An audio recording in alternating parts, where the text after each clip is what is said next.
Švýcarsko dnes slyší, jak burácí celý svět. Česko proti Slovensku, starý známý příběh. Nejen zápas o body, dneska jde o hrdost všech. Pamatujem Nagano, pamatujem zlato. Společný sny v televizi, když nám bylo málo. Jedna republika, jeden hokejový hlas. Dnes už každý zvlášť, ale historie je v nás. Z Prahy do Bratislavy jede stejná krev. Dědové znali války, my zaznáme řev. Hokej není divadlo, když je národ ven. V hospodách i na stadionech zastaví se den. Češi věří střele, Slováci za srdci. Na tribunách zpívají chlapi, ženský, děti, kluci. Každý chce dnes vyhrát, každý chce být byla, ale po poslední siréně dá si soupeřát. Protože víme dobře, odkud doma jsme. Tatry i Karlův most v jedný historii jde. Rozdělili hranice, mapy a starý čas. Ale když začne hymna, něco spojí zas.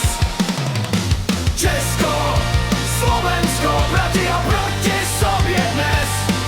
Ledě malej pro tu sílu, kterou oba národy nes. Každý hit a každý gól nese váhu minulých let. Ve Švýcarsku dneska hoří největší derby světa zpět. Hej, hej, zvedni šálu nad hlavou. Len to slyšíš za Tatrou. Dneska nejde jen o body, dneska bojuje se Čech. Česko proti Slovensku, tohle v srdci budeš nést. Tohle v srdci budeš nést.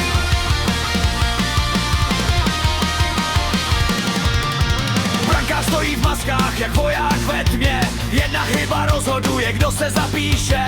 Na střídačkách nervy, ruce sevřený. V očích hráčů vidíš sny celý země skrytý. Když puk narazí o tyč, zastaví se dech. Půlka haly exploduje, druhá zůstane stát hned. Komentátoři křičí, pivo teče proudem. Na tenhle večer budou vzpomínat i potom. A i když internet zas rozdělí svět slov, na ledě je pravda jenom pot, krev a boj. Každý hráč nechá tu sebe na ledě, protože derby Československo není obyčejnej den. Až jednou se stárnem a děti budou hrát, budem jim vyprávět, jak uměl stadion hvát.